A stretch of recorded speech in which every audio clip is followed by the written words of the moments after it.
हम सत्कार योग गुरु रूप सत्संगत जी, प्यार से कहना दयान निरंकार जी। सत्संगत जी, इंसान सत्संग में भी जाता है, समागमों में भी जाता है, सेवा भी करता है,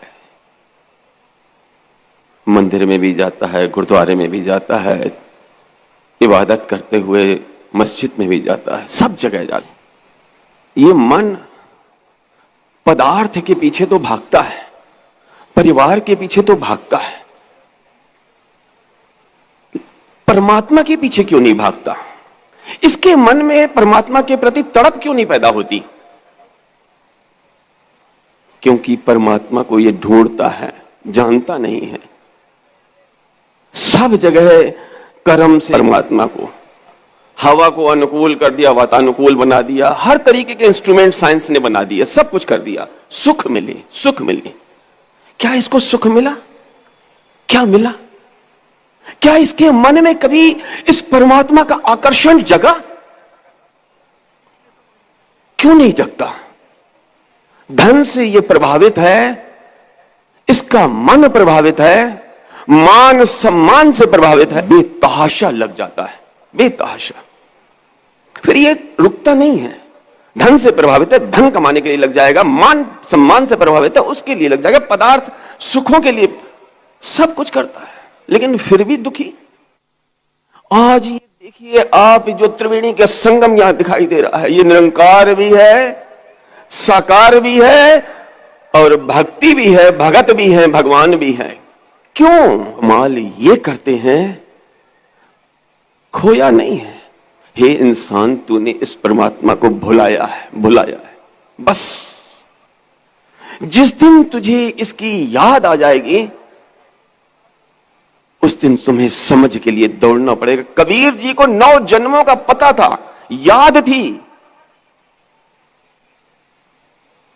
किस जन्म में मैं मरा, फिर क्या हुआ, किस योनि में मैं आया गया, सब पता दिया। उसने कभी इस परमात्मा के ये नहीं कहा कि आज जिंदगी भर मैंने तुम्हारी तपस्या की, तुम्हारी भक्ति की, मेरे जो पास आने वाले लोग हैं उनके पास बंगले बन गए, सब कुछ साधन आ गए सुखों के, मैं उसी झोपड़ी में रोजमर्रा के उसी से खाना पीना मेरा चल रहा है।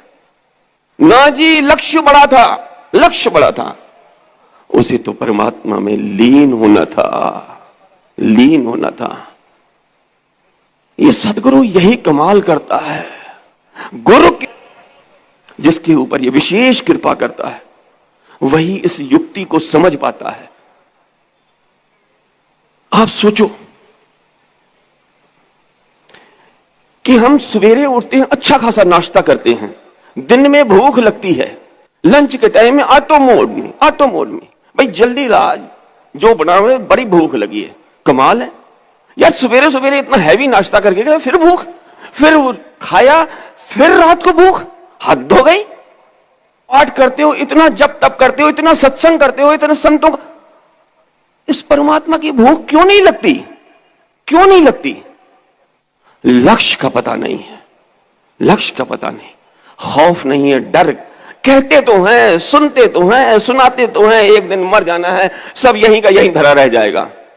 अरे यार, ये तो सब जानते हैं, संसार जानता है, सबको पता है, फिर भी ये धक्का क्यों नहीं लगता? धक्का क्यों नहीं लगता? एक फकीर एक खंभे की ओट में खड़ा था। किसी सज्जन ने आकर के पूछा, बाबा क्या बात है, उदास क्यों हो, क्यों रो रहे हो? कहा, भाई कुछ भूख लगी है बाबा, कुछ चाहिए, किसी ने मारा है? ना ना ना ना, ये मेरा कोई मसला नहीं है। कोई चीज, कुछ कहीं जाना है, ये मेरा मसला नहीं। तो फिर मसला क्या है? मसला ये है कि इस समय खुदा राजी है, ये कहता है अपने गुनाह की माफी मांग लो, ये समय मिला है, इस रब की याद कर लो, जलने से बच जाओगे, अभी समय है। लेकिन ये मान नहीं रहा कोई। मैं तो जगह जगह जा करके मैं ढिंढोरा देता हूं, सबको कहता हूं, लेकिन कोई नहीं मेरी बात मानता। ये सतगुरु भी होका दे रहे हैं, आवाज दे रहे हैं, इनको किसी से कोई चाहना नहीं है, ना जी ना। आज 52 साल दास ने इनके चरणों में गुजार दिए, तब से लेकर के देख रहे हैं, इनकी कोई चाहना नहीं। ये तो अपने सुख आराम छोड़ करके संसार को सुख के साथ जोड़ना चाहते हैं, इससे ज्यादा साथ जोड़ना चाहते हैं, इसकी भूख पैदा करना चाहते हैं कि यार तू भूल के बैठा है इस परमात्मा को, इसीलिए तू इतना दुखी है। एक दिन किसी मैयत में, किसी कब्रिस्तान में वो बाबा भी मिल गया, वो फिर वही सज्जन सेम टू सेम मिल गए, उसी तरीके से एक कब्र की आड़ में बैठे रो रहे थे। पूछा, बाबा अब क्या मसला है आपका? कहा, अब इन कब्रों से निकल निकल करके आहें भर रहे हैं, तौबा कर रहे हैं, गुनाहों के लिए तौबा कर रहा हूं। अब खुदा कह रहा है समा गुजर गया, जब समा था इतना कहा तब नहीं माना, अब क्या होगा? समय की बात है। समय रहते अगर मैंने अपने जीवन को संभाल लिया, अपने सांसों को संभाल लिया, दूसरे को क्या सुनाना है? जिस समय ये आवाज आ जाती है कि आपने बोलना है, मेरी रूह कांपने लगती है, मैं क्या बोलूं इस खुदा के आगे, इस पीर के आगे, इस मुर्शद के आगे, इस सतगुरु के आगे, मैं क्या बोलूं, क्या बोलूं? ये बोलने का नहीं है, जीवन जीने का मिशन है। प्रैक्टिकल जीवन सिखाते हैं कि इस जिसके लिए जब अपने यार पर सिद्ध को हो, विश्वास हो। अभी शबरी की बात आ रही थी, किसी बहन ने, महापुरुषों ने कहा शबरी की बात।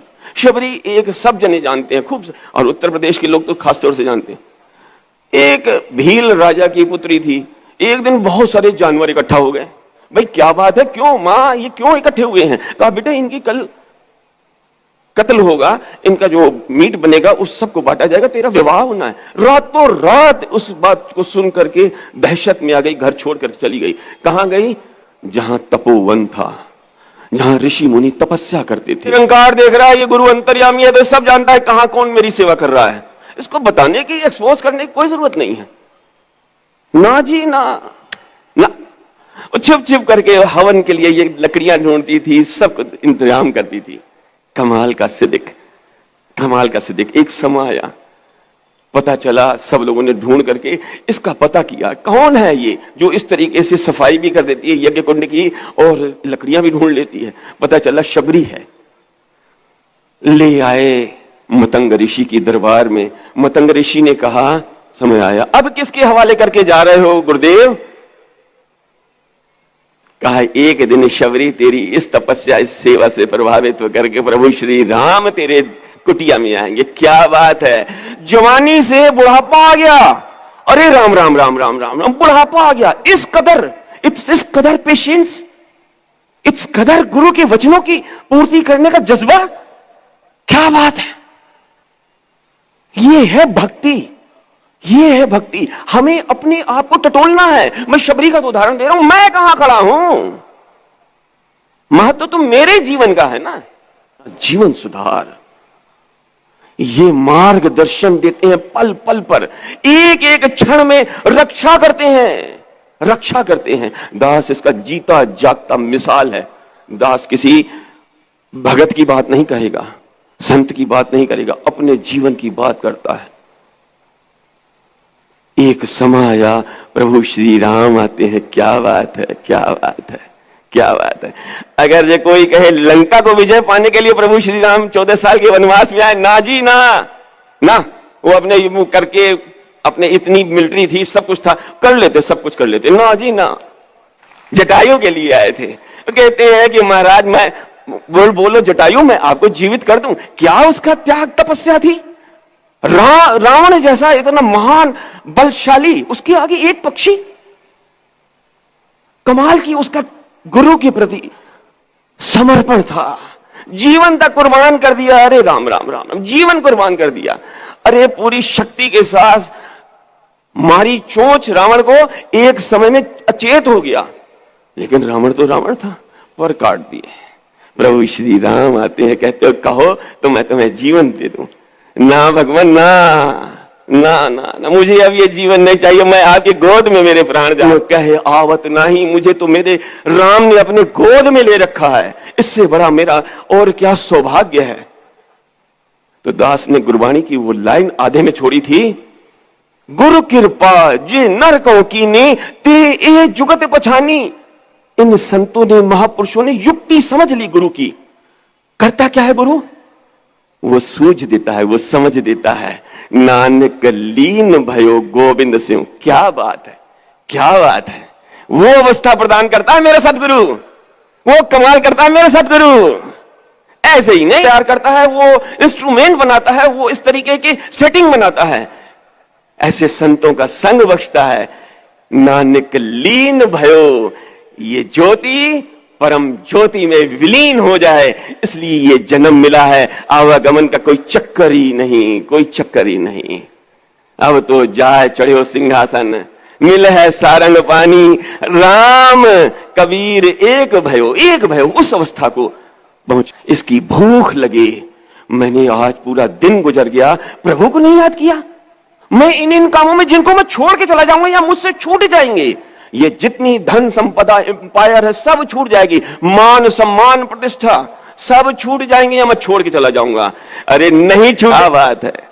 अंत में दास सतगुरु के पावन पवित्र चरणों में सबके लिए यही प्रार्थना करता है, अरदास करता है आर्तना से, हे प्रभु मेरी मत ले लो, अपनी मत दे दो मुझे। मेरी दुर्मत हरो, मुझे गुरुमत दे दो। प्यार से